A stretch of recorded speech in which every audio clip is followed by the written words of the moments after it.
Good afternoon. We had sunshine and warm temperatures throughout the day. We'll keep our skies mostly clear with mild temperatures overnight. Some fog possible in Sioux Falls with a low near 25, 26 with some fog in Aberdeen, 26 in Pierre, and 34 in Rapid City. Tomorrow, much like today, sunshine, light winds, 48 the high in Sioux Falls and Aberdeen, 50 in Pierre, and 60 in Rapid City. We have a chance of rain this weekend. We'll take a look at that coming up as KELOLAND's First at 4 starts right now. Live from KELOLAND Media Group. KELOLAND News, First at 4. A proposed bill in Pierre looks to enhance security at South Dakota schools. What the legislation would change coming up. Plus, a Minnesota state trooper appears in court following a deadly traffic stop. A closer look at the case and why dozens of people gathered outside the courthouse. Then, a little later, from Texas to Washington to South Dakota, we're following all the latest to push to take action on the southern border. Good afternoon, and thanks for tuning in to First at 4. I'm Don Jorgensen. And I'm Kelly Volk. Developing today in Pierre, South Dakota lawmakers are considering whether to prohibit the chemical modification of industrial hemp. The legislation specifically focuses on the creation of Delta-8 products. House Bill 1125 was approved in committee this morning. It now moves on to the House. The bill would also ban any sale of products from chemically modified hemp. A violation would be a Class 1 misdemeanor.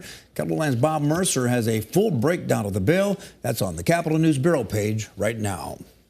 Lawmakers are also looking at legislation to enhance school safety across the state. Senate Bill 103 would require all unlocked doors during school hours to be physically monitored at all times. If exterior doors are locked, the main access doors must be monitored, whether it be by surveillance video or other means.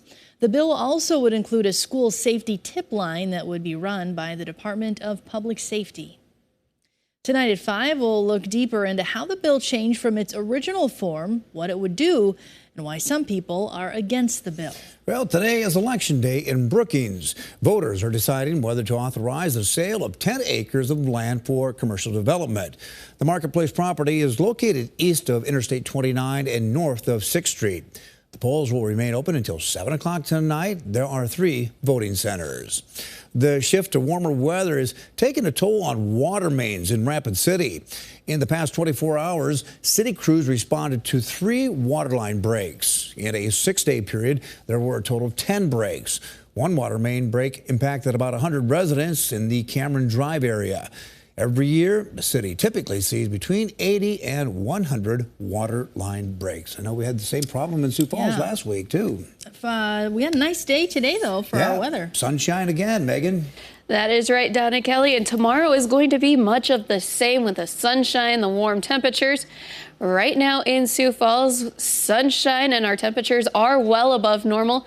44 degrees, a southwest wind at around 3 miles an hour. As we head over to Rapid City, sunshine and even warmer temperatures. No snow on the ground to hold those temperatures down. Right now at 64 degrees, south wind at 11.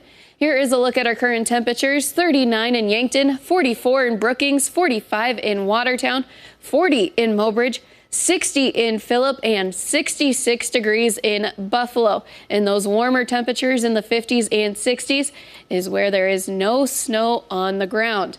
Our winds are light right now, up to about 10 miles an hour, and those winds are going to stay light as we head through tonight and the next couple of days.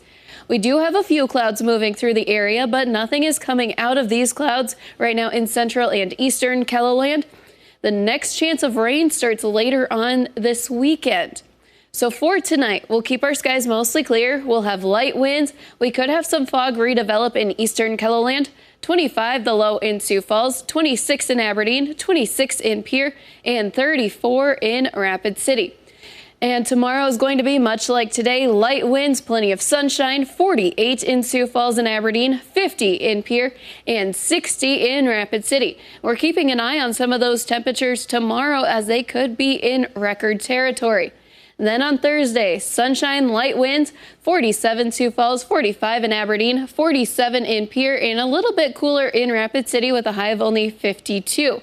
We'll take a look at the timing of that rain and what to expect this weekend in just a little bit. Thanks, Megan. Sioux Falls police are investigating gunshots on a street outside an elementary school. Gunshots were reported at 33rd and Bonson near Harvey Dunn Elementary just before 9 o'clock last night. Police say some teenagers were inside a truck that was being followed, and someone in a second car ended up firing a gun. The truck was hit 3 times, but no one was hurt. Minnesota State Trooper is in court this week facing murder and other charges. Ryan Londrigan shot 33-year-old Ricky Cobb II during a traffic stop on I-94 in Minneapolis. Londrigan opened fire after Cobb refused to get out of his vehicle and began driving away. John Lorison with our CBS affiliate in Minnesota has the latest from court. Before Trooper Ryan Londrigan even entered the public safety facility, about 100 law enforcement officers stood outside to show their support. No justice! They, along with friends and family of Ricky Cobb, then filled the courtroom. During a 5-minute proceeding, Londrigan and his attorneys agreed that he would make court appearances, not carry any firearms, and not have any contact with Cobb's family or witnesses. He was also asked to turn over his passport. I really want to thank everybody for showing up here for this great showing of support for Trooper Ryan. And it means the world not only to the Londrigans, but Mr. Wold and myself. After the court appearance, Londrigan stood outside with his wife and officers. His attorney, Chris Mantle, questioned Hennepin County Attorney Mary Moriarty's decision to charge the trooper without first consulting with a use of force expert, something he says she originally agreed to do. Standing behind me is about 100 different current and former police officers. Here's a bunch of use of force experts. All she needs to do is email me and I'll hook her up with one. During a press conference last week, Moriarty said the charges came down to training and that officers are not allowed to shoot at a person or vehicle that's driving away. As Londrigan's supporters left, friends and family of Ricky Cobb shouted at officers. Save his name! In Minneapolis, John Lordson, WCCO News.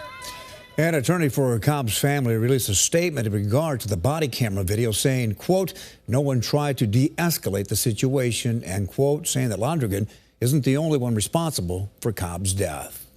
Also in Minnesota, Dakota tribal leaders say they're disappointed that a treasure hunt medallion was hidden in a sanctuary that they consider to be sacred grounds.